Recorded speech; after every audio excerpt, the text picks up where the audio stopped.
I'm a soldier. I was injured. I'm serviced by the Department of Veterans Affairs, and I can tell you firsthand all of the problems that are associated with the Department of Veterans Affairs. You can believe that if I'm the next member of Congress, I'm going to push to make sure that I'm a member of the House Veterans Committee so that I can basically kick in every door that I can find to make sure things get righted there.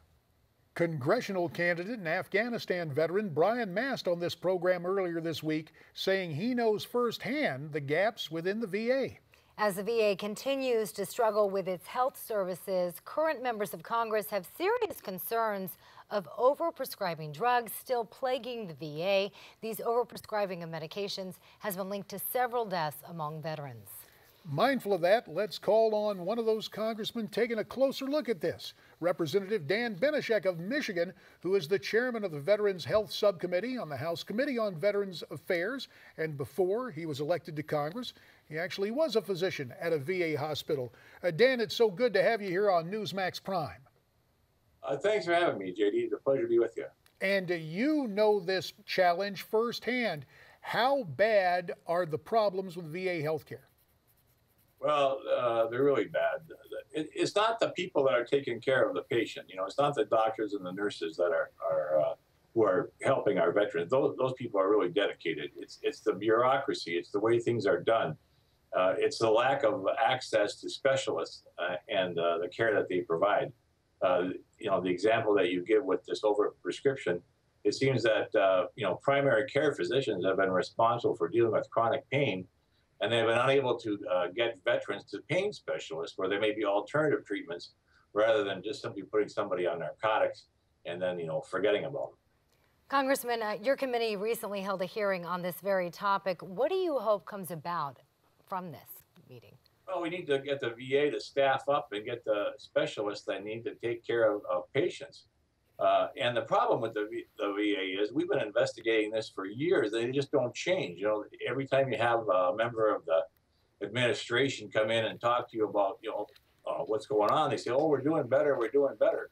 But the statistics don't lie, and the repeated episodes of problems such as happened in Wisconsin at Toma show us that there's been no real change, and that these answers that they give us that we're improving, you know, don't really sound credible when we have constant reports of people being overdosed time and time again in our committee hearings. You know, that's one of the reasons I introduced this demanding accountability for veterans. It's impossible to find from the VA who's actually responsible for making a change when it's been recommended. And, you know, we're trying to actually have the VA name somebody who's responsible for changing a program and make that one individual responsible for the change. Otherwise, we don't seem to get an answer. So you're trying to restore accountability. Much was made of the new VA secretary being someone who came from business, being a successful executive. What happens when a successful executive goes over to the VA? Do they, quote, go native?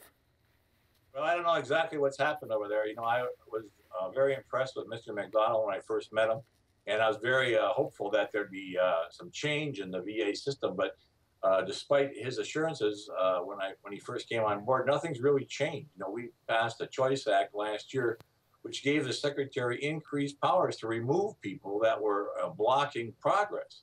And, you know, nobody really significant has been removed from their job. No dramatic changes have been made. Frankly, I'm very disappointed with what's been going on in the past year with the new secretary.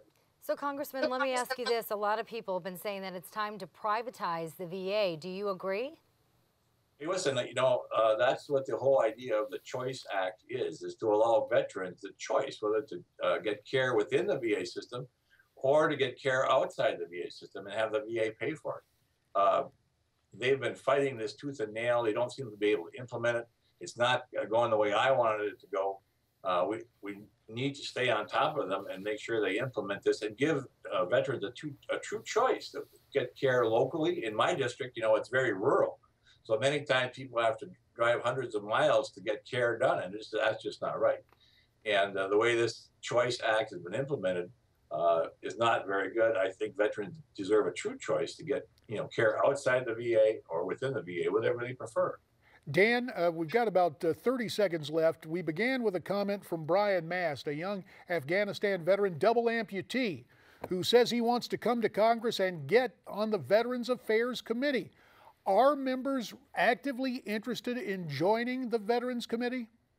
Hey, it's been a privilege for me. I can't speak with everybody else. I think we have a good committee. There's a bipartisan engagement.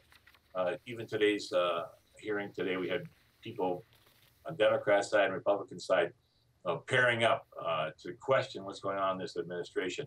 You know, I commend this young man for wanting to be on the VA committee, and I hope more members continue to do that. And I think it's a great role for him to be in as a recent veteran. It was a great honor to serve on that committee when I was in Congress. Dan Benishek, we're glad you're there now. We thank you very much for your time. Miranda Kahn, thanks for joining in with this. Having me. And there is more from Newsmax Prime right after this.